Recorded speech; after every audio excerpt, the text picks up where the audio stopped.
ఒకసారి అందరూ చప్పట్లు కొట్టాలి, నా కోసం కాదు, మీకోసమే. ధన్యవాదాలు వేదిక మీద ఉన్న పెద్దలందరికీ, ఎందుకంటే సమయం తీసుకొను. వేదిక మీద ఉన్న పెద్దలందరికీ, వేదిక ముందున్న మాల కుటుంబం, మాల సోదరులు, మా చెల్లెమ్మలకు, అక్కలకు అందరికీ జై భీములు. సోదరులారా, ఒక్కసారి తెలంగాణ పోరాటంలో ఎంతమంది ఉన్నారో ఒక్కసారి చేయొత్తరా? తెలంగాణ కోసం, తెలంగాణ కోసం ఉద్యమకారులు, ఉద్యోగస్తులు అందరం కొట్లాడినాం కదా, చాలా తక్కువ మంది ఉన్నారు. మరి ఈసారి రేపు జరగబోయే డిసెంబర్ 1వ తారీఖు రోజు జరగబోయే సింహగర్జనకు ఎంతమంది వస్తారు? ధన్యవాదాలు. జై భీమ్. సోదరులారా, ఎందుకు చెప్తున్నా అంటే ఇది ఒక కఠోరమైన దీక్ష. ఒక సైడ్లో మన మీద దాడులు జరుగుతున్నాయి గత 30 ఏళ్ళ నుండి. పివి రావు గారు పోయినాక అంబేద్కర్ లేక పివి రావు పుట్టాలి, కానీ నా ఇంట్లో కాదు పక్కింట్లో పుట్టాలి అనుకొని కోరుకుంటున్నాం. ఎందుకంటే త్యాగాలు చేయాలి కదా, త్యాగాలు చేయగలుగుతాం మనం. నా కొడుకును ఉద్యమాల్లో పంపించగలుగుతానా? పంపలేను. అంబేద్కర్ లాగా పోరాటం చేసి తన కుటుంబాన్ని, సర్వస్వాన్ని కూడా పోగొట్టుకున్నాడు. అలా చేయగలుగుతాం మనం? చేయలేము. అదే అంబేద్కర్ పుట్టాలి కానీ పక్కింట్లో పుట్టాలి అని కోరుకుంటున్నాం. ఈ పరిస్థితులలో మనువాదం అనేది తీసుకొని వచ్చి ఆర్ఎస్ఎస్ భావజాలాలతో ఈరోజు మన పైన దాడి జరుగుతుంది. మాలోళ్లను అనగదొక్కుతేనే రాజ్యాధికారానికి రారు ఎవడు కూడా అనేది వాళ్ళ యొక్క మెయిన్ ఎజెండా. దీన్ని గమనించాలి దయచేసి. మన దశ దిశ ఎటు ఉండాలి?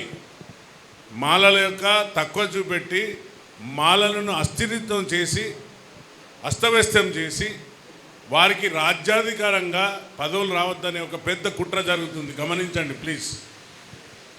ఎందుకంటే ఎవరు కూడా రారు. మాలలకు చాలా స్వాభిమానం ఎక్కువ, సోదరుడు చెప్పినట్టు ఆత్మగౌరవం ఎక్కువ. ఎక్కడ చెప్పుకోరు, నేను మాలోనని చెప్పుకోరు. ఆఫీసులో పని చేసినా, బయట పని చేసినా చెప్పుకోరు. సరే, చెప్పుకోకుండా మరి మనోళ్ళతోనైనా కలిసి ఉంటారంటే పక్కకున్నా కూడా చెప్పండి, నేను మాలోనని కూడా చెప్పాడు. ఆ సందర్భాలు ఎదుర్కొన్నా నేను. కాబట్టి అందుకనే చెప్తున్న సోదరులారా, ఈసారి కానీ ఇప్పటికే ఆల్రెడీ ఏబిసిడి వర్గీకరణ అయిపోయింది. మా నర్సయ్య సార్, మా సోదరుడు, ఇద్దరం బ్యాచ్మెంట్లం. నేను సత్తుపల్లి, పాల్వంచలు కూడా చేశాను. బహుశా తక్కువ మందికి పరిచయం ఉంటారు. మా సోదరుడు నర్సయ్య చెప్పినట్టు 2 డెఫినేషన్ చెప్పిండు. దొంగతనానికి, గజ దొంగకు, తర్వాత నార్మల్, ఈ 3 రకాల చెప్పిండు. మనం ఎవరైనా దోసుకొని తిన్నామా ఇప్పటివరకు? ఎవరు చెప్తలేరు. అదే మరి ఇన్ని రోజులు చెప్పకనే ఇన్ని రోజులు ఎవరు రాలే. పివి రావు గారు, స్వర్గీయ పివి రావు తర్వాత ఎవరు రాలే. పెళ్ళికి మెడలు గంటలు కట్టాలి. ఎవరు కట్టాలి? నేను ఎందుకు కడతా? నా పదవి, నాకు పొట్ట, నా పిల్లలు, నా కడుపు నిండా బిర్యానీ తిని పండుకుంటున్నామని చెప్పినట్టుగా బిర్యానీ తిని మంచిగా తృప్తిగా ఇంట్లో ఉన్నాం. కానీ పిల్లికి గంట కట్టాలి. ఎవరు కట్టాలి? ఎవరు రావాలి? ఇన్ని రోజు మాల సంఘాలు కొట్లాడినాయి. చెన్నన్న తర్వాత సోదరులు వీళ్ళందరూ కూడా కొట్లాడినారు మాల సంఘాల కోసం. కానీ ఉద్యోగస్తులు మంచిగా నిద్రపోతున్నారు. అందుకనే ఒక టీం అనేది ఫామ్ చేసినాం. ఆ టీమే ఈరోజు మన అందరినీ ఐక్యమత్యకు, మాల సంఘాలు, మాల కుటుంబాలు, అంబేద్కర్ సంఘాలు అందరినీ కూడా ఒక వేదిక మీద తెచ్చి, మొదటి రోజే చెప్పిన మాకు ఈ కుర్చీలు వద్దు, అన్నకు కూడా చెప్పిన, అన్న మనం ఇక్కడ కూర్చోవద్దు, ఇక్కడ కూర్చుంటే కొట్లాటలు అవుతాయి, నాకు కావాలంటే నాకు కావాలి కుర్చీ, కానీ కొట్లాడుతుంది, మనం కింద కూర్చుందామన్నాం. మేము పోయి కింద కూర్చుందామని ఫస్ట్ మీటింగ్లు అంటే లేదు మీరు రాండి పైకి అన్నారు. అందుకే వచ్చి కూర్చున్నాం తప్ప, లేకుంటే మేము కూడా మీతో పాటు మీ లైన్లోనే కూర్చుంటాం. ఇప్పుడు అంత గొప్ప వ్యక్తి వాళ్ళ నాన్నగారు, కాకగారు అంటే మాలా, మాదిగా, ముస్లిం, మైనార్టీ అందరికీ కూడా ఆరాధ్య దైవుడు.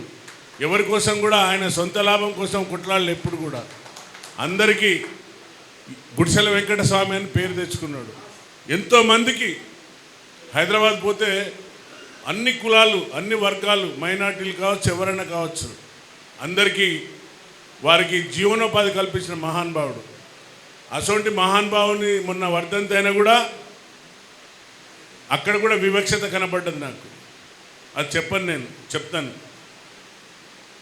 నన్ను కూడా మొన్న వరంగల్లో పెట్టినందుకు ఏకదాడిగా అందరు ఎమ్మెల్యేలు వచ్చి దాడి చేసిండ్రు. తాటాకుడు చెప్పుల్లో కుందేలు భయపడతాయా? నా వ్యక్తిగత విషయాలు మాట్లాడింది అక్కడ, నా ఫ్యామిలీ విషయాలు. ఎందుకంటే ఇప్పుడు డయాస్ మీద చెప్పాలి మీకు. నేను ఎవరిని కూడా వ్యక్తిగతంగా వాళ్ళ ఫ్యామిలీ విషయాలలో ఎవరిని కించపరచని కూడా. అది నా అభిమానం, నా అభిమతం, నా మాలకు బ్లడ్లో ఉన్న ఆ యొక్క సౌభాగ్యం. మా నాన్నగారు అర్వమాల, తమిళనాడు. ఇప్పుడు చెప్తున్నా, రాసుకోండి, పంపండి. ఎవరైతే విధవ మా ఫ్యామిలీ కోసం మాట్లాడిండో ఆ విధవకు తెలిసినట్టు చెప్తున్నా ఈ డయాస్ మీదకి వెళ్ళి. అరే బేగు, మా నాన్నగారు 1962లో వార్లో కొట్లాడినోడు రా, అంత గొప్ప వ్యక్తి. నువ్వు మాలోనేనా అని ఒక క్వశ్చన్ చేసిండు.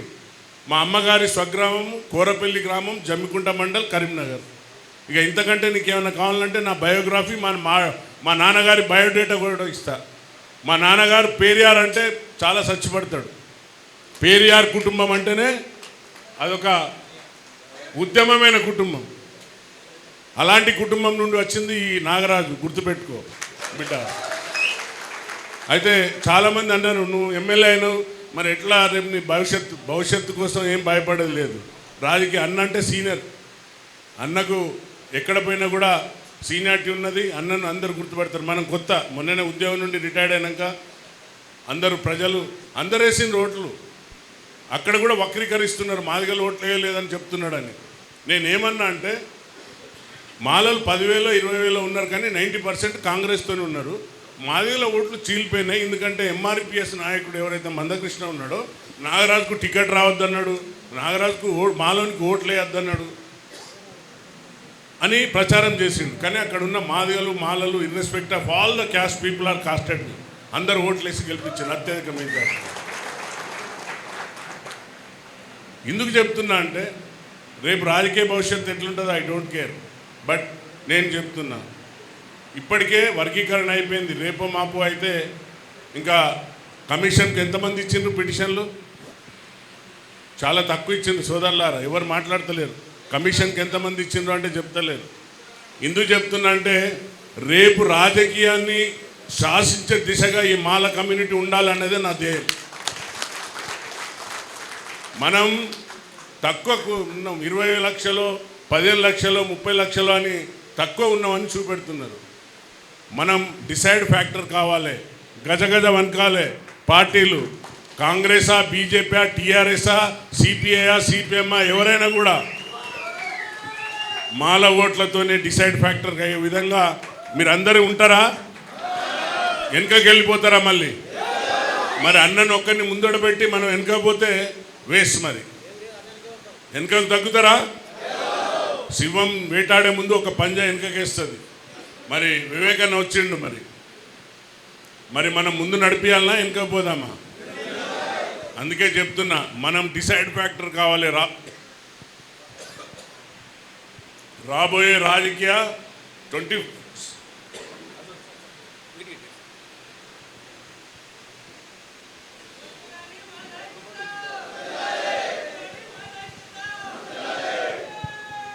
రాబోయే ఎన్నికలలో వీఆర్ ద డిసైడ్ ఫ్యాక్టర్. మాలోడ్ అంటేనే అట్లా ఉండాలి.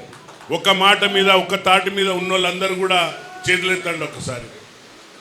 మనం అందరం కూడా వివేకానంద ఇంట ఉంటామా?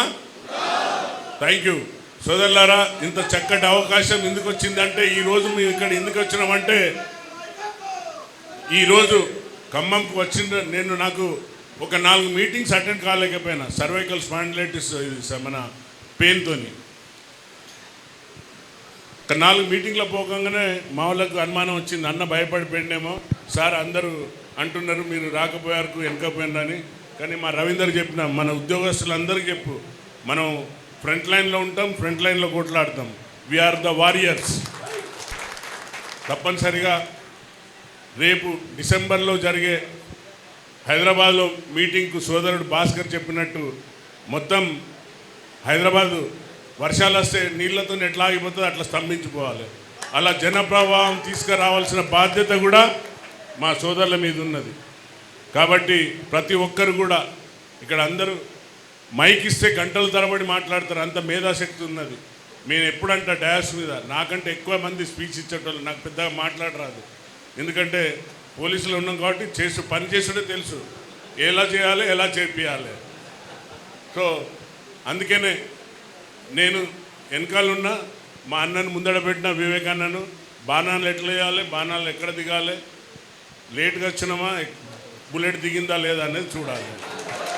సో సోదరులారా, ఇంత అవకాశం కల్పించిన మా టీం సభ్యులకు, మాలా సంఘాలకు, అంబేద్కర్ సంఘాలకు అందరికి కూడా, సోదరుమణులకు అందరికి కూడా, అమ్మ ఎవరైతే టెంపుల్కి వెళ్తారో, ఎవరైతే చర్చ్కి వెళ్తారో అంత భక్తితోని మీరందరూ రావాలి. ఈ వర్ణ ఎందుకు చెప్తున్నా అంటే, ఈ దాడి రాజ్యాంగం మీద జరుగుతుంది. రాజ్యాంగం మనకు భిక్ష పెట్టింది. ఈరోజు ఆ దేవుడు లేకుంటే మనం ఇక్కడ కూర్చుండే వాళ్ళం కాదు. కాబట్టి సోదరులారా, అక్కలారా, మీరందరూ కూడా ఈ రేపు జరగబోయే దానికి ఇది ఒక పవిత్ర గ్రంథంలాగా భావించి రాజ్యాంగం పైన జరిగే దాడిని, ఈ మనువాదులను, మాదిగోళ్ళతో కాదు మన కొట్లాట, మాదిగోళ్ళతో అస్సలు కాదు. డాక్టర్ సాబ్ చెప్పినట్టుగా మనకు వాళ్ళతో కొట్లాట కాదు, మనకు మనవాదులతోనే కొట్లాట. ఎంతసేపు వాడే మనకు అనగదొక్కడానికి ఈ యొక్క కుట్రలు పన్నుతున్నాడు. కాబట్టి ఆ మనువాదులకు ఢిల్లీ వరకు వినియోగంగా మోడీ గారిని చెవులు పలిగేపట్టేట్టు పోవాలి ఇది.